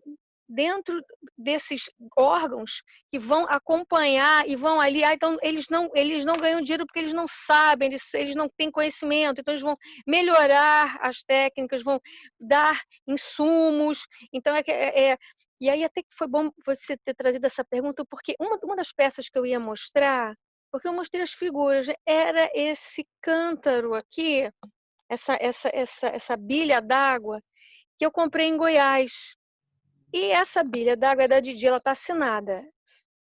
Ela particularmente, a Didi mantém o forno de cerâmica no fundo da casa dela, como toda a comunidade Goiás Velho. As mulheres fazem cerâmica como uma coisa doméstica. Eles produzem, queimam, cada uma tem o seu forno no quintal. E agora a universidade e outros órgãos lá de Goiás querem movimentar a economia local a partir dessa cerâmica, então querem formar uma cooperativa, querem trazer o forno elétrico, então começa a se uniformizar tamanhos e sugerir outros objetos. Por que vocês não fazem isso? Faz uma travessa para isso. Então vai mexendo em forma, tamanho, matéria, tempo de trabalho, tudo isso vai gerindo uma outra coisa. Você comentou do Pará. O Pará, ali naquela comunidade olheira de Iquaraci, quantas entradas de políticas públicas foram feitas ali e você não vê nenhum resultado. Financeiramente, eles continuam na mesma pobreza, ao contrário, com mais trabalho, com empobrecimento, inclusive pela perda do amor ao fazer as suas próprias ideias. E eles reclamam, eu fiz pesquisa aí no meu doutorado, eles reclamam muito, olha, as pessoas vêm para cá, elas querem ensinar para a gente como a gente faz, mas a gente faz há 30 anos, a gente faz há 50 anos, a gente está fazendo isso, a gente é que tem que ensinar. E eles estão certos, porque eles têm um jeito de ensinar o jeito deles. Porque em arte não tem certo ou errada. Arte é artifício, é jeito, é maneira que a gente desenvolve dentro do nosso próprio modo de ser, de estar no mundo. E é uma complexidade tamanha que esses programas não dão conta. E aí sempre fica o designer, ou o arquiteto, ou alguém que vai ali, eu vou fazer uma proposta de acolhimento desse trabalho, vou acolher a comunidade, uma apropriação cultural. Hoje a gente tem muito isso, acho que o Bahia pode também poder falar um pouco sobre isso, porque a gente vê a apropriação cultural de um saber local, é levado aquilo, e aí isso vira uma marca, isso vira uma grife, isso sai do âmbito daquela realidade, isso gira um mundo e essa comunidade não recebe, nem se empobrece do sentido daquilo que fez e não recebe nenhum fomento a posteriori, não recebe o resultado disso, nem tem o controle do sentido sobre as coisas que foram feitas a partir daquilo. Porque o artista, ele faz, mas ele também produz significado quando ele atribui o local aonde esse objeto vai ser distribuído, se seja na feira, ou se ele aceita ir ao museu, se ele quer estar com outros artistas, tudo isso ele vai devagar caminhando e produzindo diante desse momento, o qual o trabalho dele vai dialogando com a sociedade. Não é só um objeto qualquer e não é só produzir e não é quanto mais quantidade, melhor. Né? Então, é bem complicado, e sempre fica o sujeito popular como aquele sujeito destituído de conhecimento e de sensibilidade. A arte fica sendo também escondida, né? Sim. Não é isso, Bahia? Olha só, eu quero contar duas historinhas, viu, Renata? Olha só. Que quem conta muito é o meu querido amigo Ricardo Lima, Isabela e Cássio, que certamente já escutaram essa história. Sim, querido amigo. É que essa coisa da interferência, né, do designer na produção artesanal, né, que Renata abordou. Então, uma das historinhas é a seguinte: chegou uma design, né, e aí do Sebrae, né, junto às figureiras de Taubaté, né, daí da área de vocês. E aí conversa vai, conversa vem, como é que faz, e ela perguntando como é que fazia, enfim, aí que bichinho, que é esse bichinho aqui? E aí elas falaram, isso aqui é um gambá. Mas como é que tem um presépio, um gambá? Não, para otimizar o trabalho de vocês, né, e para ter maior produtividade, né, e vocês vão fazer mais rápido, vamos fazer um presépio só com as personagens principais, né? E essa história de gambá no presépio não existe. Então, o primeiro a sair é o gambá. Só que aí ela fala, mas como que não vai sair o gambá, né? Só que aí na região, né, conta-se, tem uma história que a gambá fêmea, no momento do nascimento de Jesus, a gambá fêmea se ofereceu à Virgem Maria para que ela ajudasse ela a não sentir dor. Gente, Aí Virgem Maria, né, virou, né, gambazinha lá, sabe? Virgem Maria, né, humana, né? Não, pode deixar, né, e tal, não precisa, eu estou bem. Aí, o que acontece? Depois ela falou, puxa, ela me veio aqui, me oferecer ajuda, chamou a gambá. Aí falou assim, olha, pela sua eu diria, gentileza, generosidade, você, a sua espécie fêmea, a partir de agora, vão ser marsupiais, ou seja, não vão sentir dor, não vão passar a gerar o filho na bolsa. E aí, por conta disso, as parteiras da região, né, usam, não sei se ainda tem parteiro, eu acredito que em algum ponto longínquo do Brasil ainda existam, né? Usam a pele de gambá sobre a barriga da mulher, né, para que a mulher não sinta dor. Aí você vê a questão do simbolismo do gambá no presépio. E a outrazinha, Renata, por favor, peço desculpa. A outra é a história de passagem na Bahia, dos potes de passagem na Bahia. Chegou um lojista lá na comunidade, lá na cidade, passagem, para comprar pote. Aí viu os potes, alguns lá, os potes, tudo manchado. Tudo manchado. Aí falou assim, ó, esses potes aí tá tudo ruim, tá tudo manchado. E aí elas explicaram que aquelas manchas eram manchas de um processo de queima a céu aberto, que é um processo secular. Né? E aí, resultado, por conta dos potes manchados, elas foram perdendo venda. E aí elas, porque como é que eu vou comprar o lojista, vou levar um pote manchado para vender para o meu consumidor? Não compro. E foram perdendo venda. Aí elas solicitaram lá lá no nosso centro a possibilidade de se colocar um forno. Ao invés de queimar céu aberto, passou a queimar no forno, e no forno ia ter mais problema de mancha. Claro que nós não somos contra, né, o forno, né? Se trabalhou lá, Ricardo estava à frente na época, lá na pesquisa, mexe daqui, mexe dali, comprou-se o forno, mandou fazer o forno lá para elas. E aí, legal. O que se fez também? Fomos lá, sentamos com as poteiras e falamos, olha, está aí o forno, vocês agora vão ter pote sem mancha, mas vamos discutir as manchas. Essas manchas são é uma marca identitária de vocês. É a técnica que vocês trazem de geração em geração há séculos. Então, façam, né, os potes sem mancha, mas não deixem de fazer os potes com manchas, até para vocês explicarem o que são essas manchas.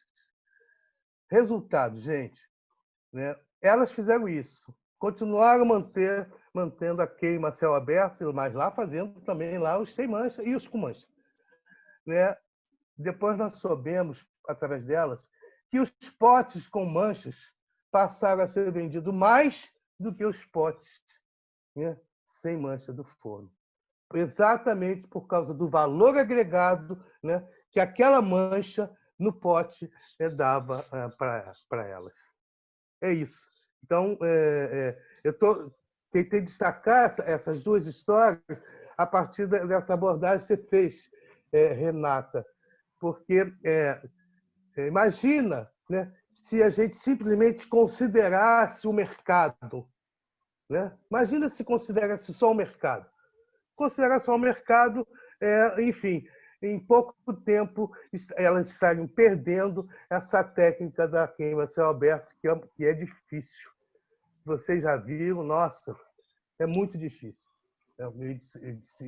Eles medem um vento, tem que estar o vento para cá, tem que ter a quantidade para... Nossa, é muito difícil. Sim, eu só quero deixar registrado aqui o gambazinho da figureira Fátima, que ainda resiste, viu, André? O Bazanello falou, ela presenteia, inclusive, com gambá as pessoas.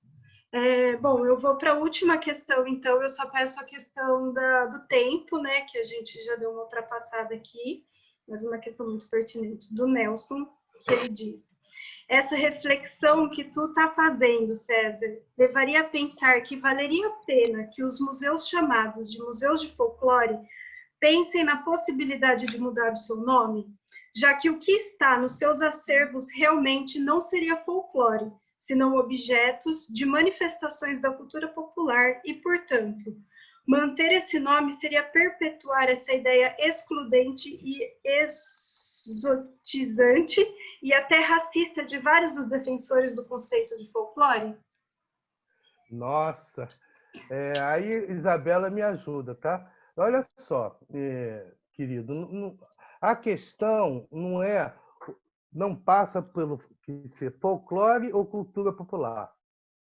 Passa pela distinção de classe, efetivamente, e aí em todos os âmbitos, né? Não é só neste campo, é em qualquer campo, né? Aonde tem o saber fazer, né, da classe subalterna, né, o olhar que se dá é um olhar preconceituoso, racista, né?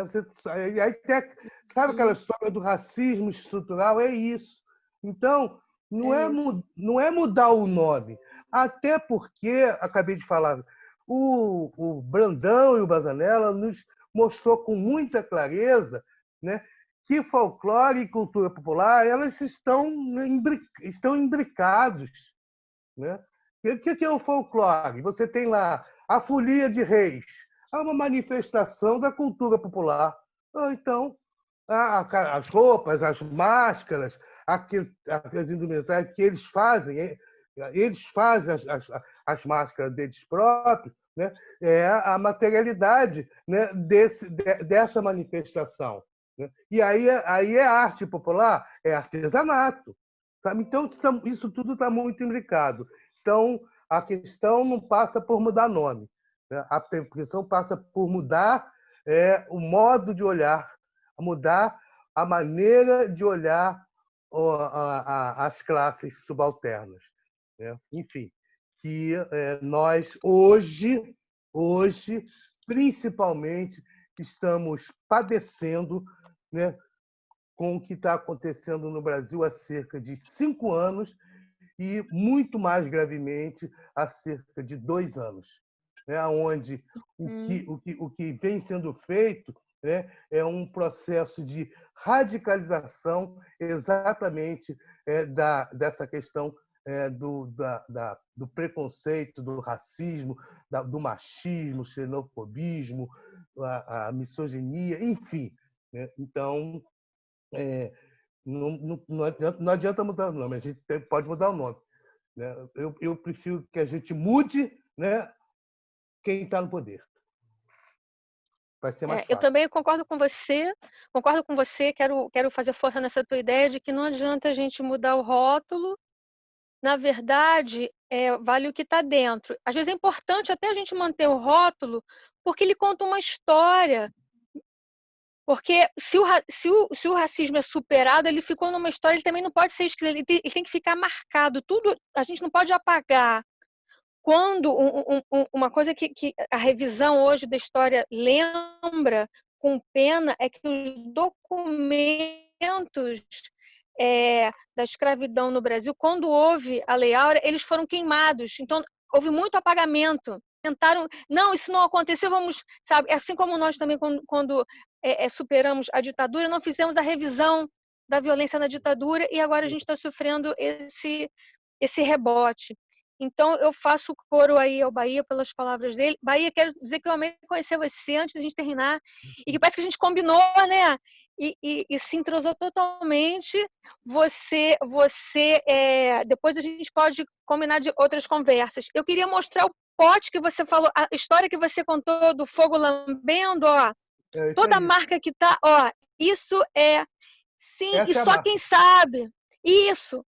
E esse pote eu sei que ele ficou na beirinha, porque ele não tem nenhuma marca escura. Se ele tivesse ficado mais para dentro, a gente sabe exatamente o lugar, porque a proximidade, o fogo lambe a peça. E a queima, a pessoa passa minimamente 8 horas, é o dia inteiro cuidando desse fogo, tem o dia certo de fazer, tem todo um ritmo da vida que leva à produção desse objeto. E ele tem um desenho lindo, né? Então, quando a gente pensa do design, a gente pensa, será que a gente não tem que aprender a olhar, né? Será que a gente não tem que construir o nosso próprio olhar ao que está ao nosso redor? Será que a gente precisa de proteger algo que é tão vivo e forte? Eu gostaria de agradecer. Desculpe, Isabela, te cortar. eu gostaria de agradecer. A gente pede para quem tiver condições de abrir a câmera para a gente fazer uma foto. Bahia, eu tô contigo, acaba logo a pandemia. Mas enfim, né? Vamos tirar uma foto. Tem que acabar a pandemia para poder abraçar, enfim. Pois é, ó, podia estar todo mundo no museu, na sala das panelas, comendo bolinho caipira, tomando café. Pois é. E eu gostaria agora, que a gente abriu com uma poesia, eu gostaria de encerrar com uma poesia em forma de pessoa. Eu gostaria de abrir o microfone da Dona Ângela e que ela encerrasse esse debate, sei lá, como definir esse encontro tão rico de hoje. Dona Ângela, a gente quer ouvir a senhora. Por esse debate. Olha, eu sempre falo para as pessoas assim, que a gente, cada dia é um aprendizado, né? Mas eu quero falar um pouquinho, uma coisa para a Isabela. Isabela, você, não vou falar da sua competência e do seu... Desculpe, viu, gente? Eu estou aqui com o telefone perto da sua competência, alô? Mas o que foi muito bom ouvi-la. Quem gostaria? E matei a saudade da sua mãe olhando para você. Viu? Tua boquinha, teu jeito de falar.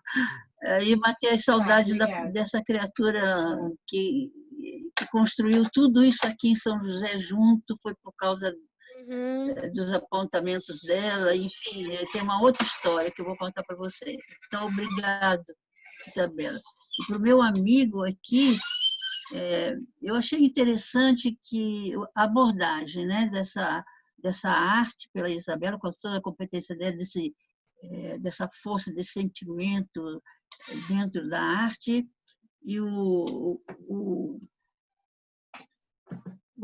ele deu assim uma noção assim dessa história da ciência do folclore, que eu achei que é muito importante a gente entender como que a gente está olhando esses questionamentos nesses dois olhares, na arte em si, da alma do homem fazendo, e todo esse processo do estudioso que chega no ponto que nós estamos.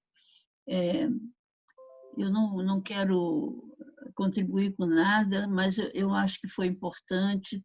Quero agradecer a Renata pela a condução do projeto, agradecer a todos os presentes, mas eu quero dizer uma coisa, essa reunião hoje, ela suscitou mais reflexões sobre folclore, sobre a sabedoria do povo, sabe? Folklore, sabedoria do povo. Que aqui nosso trabalho, inclusive esse Dialogando com Folclore, ele foi pensado, esse projeto, justamente para trazer essa reflexão em cima da sabedoria do homem, né? Que eu achei que assim que foi bem colocado pela Isabela, muito colocado, mas é pena que o espaço é pequeno e a gente quer beber mais, quer saber mais. E essa história, esse processo que a gente chega nesse momento, nesse questionamento. Tem que trocar o nome, como a Zanella falou, tem que fazer isso, tem que fazer aquilo. Nós temos que discutir muito e pensar nessa propriedade que o ser humano tem de criar, de se manifestar em cima da sua sabedoria, daquilo que ele sabe, que ele pode. Eu quero agradecer às pessoas, minhas amiguinhas, que eu estou vendo por aqui, muita gente conhecida, a Lili, que faz tempo que eu não vejo, que trabalhou com a gente, e todos vocês que eu estou reconhecendo aqui. Muito obrigada por vocês dedicarem um pouco do tempo de vocês aqui para essa reflexão. Não vai parar aqui. Vocês estão vendo que é um assunto que tem que ficar sempre para a gente aprender quem somos nós, quem é aquela outra pessoa que está na nossa frente. E isso é um campo que a gente precisa discutir, refletir, considerar a história, considerar as influências, considerar o bom e o mal, enfim, isso tudo é possível você refletir em cima dessa área do conhecimento que é a ciência do folclore. A gente tem que se debruçar.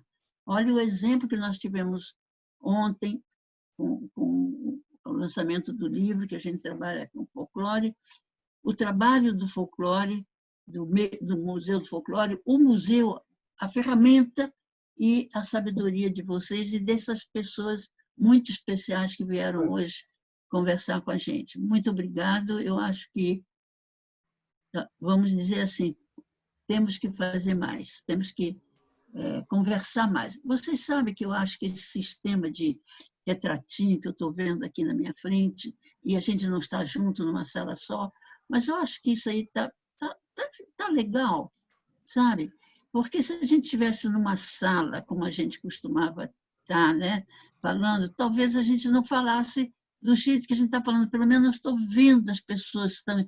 Então, olha o que está passando na cabecinha de todas essas pessoas aqui, muita reflexão, muita coisa que não foi, que a gente quer beber mais, Então, estamos vivenciando uma experiência na nossa comunicação. Muito obrigada a todos. Cadê a Francine? Está por aí? Cadê a Francine? Olha lá, Francine. Nós vamos depois nos sentarmos, né? Nós que trabalhamos lá no CCP, com essa ferramenta, o museu, e nós vamos fazer uma avaliação. Acho que nós estamos contentes, né, Francine?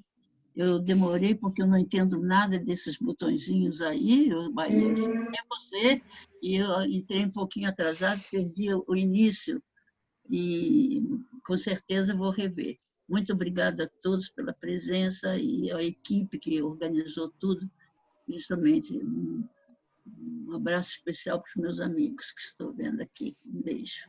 Muito obrigada, dona Ângela. Lembrando que segunda-feira, eu ia falar que é o último encontro, né? Mas como a senhora disse, não é o último, né? Mas vai ter mais um encontro com a Elizabeth Costa, que também é lá do Centro Nacional do Folclore Popular, e com o Allenberg Quindins, do Ceará, de Crato. E então a gente espera vocês e até lá. Muito obrigada. Até lá. Um beijo. Abraço a todos. Obrigada. Obrigado. Obrigada também, gente. Obrigada pela presença de todos também. Um abraço da minha amiga. A Cássia está assistindo, Ângela. Eu não estou vendo a Cássia. Ela está assistindo, mas ela não apareceu, né? Não sei também porque... Mas um beijo para ela, minha amiga. Ela é responsável pelo museu, viu, gente? Nosso museu aqui, a Cássia. Um dia eu vou contar a história para vocês. Hoje não dá tempo. Uma história muito bonita. Muito vamos bonita. marcar uma nova live, Ângela, com você contando. Vamos, porque ela precisa... É um exemplo do que foi feito e que deu continuidade ao museu. Muito obrigada. Um beijo. Um beijo. Oi, amigo, um abraço. Abraço, Bazanella, abraço, Cássia. Beijo para todos. Abraço, gente. Um beijo. Tchau.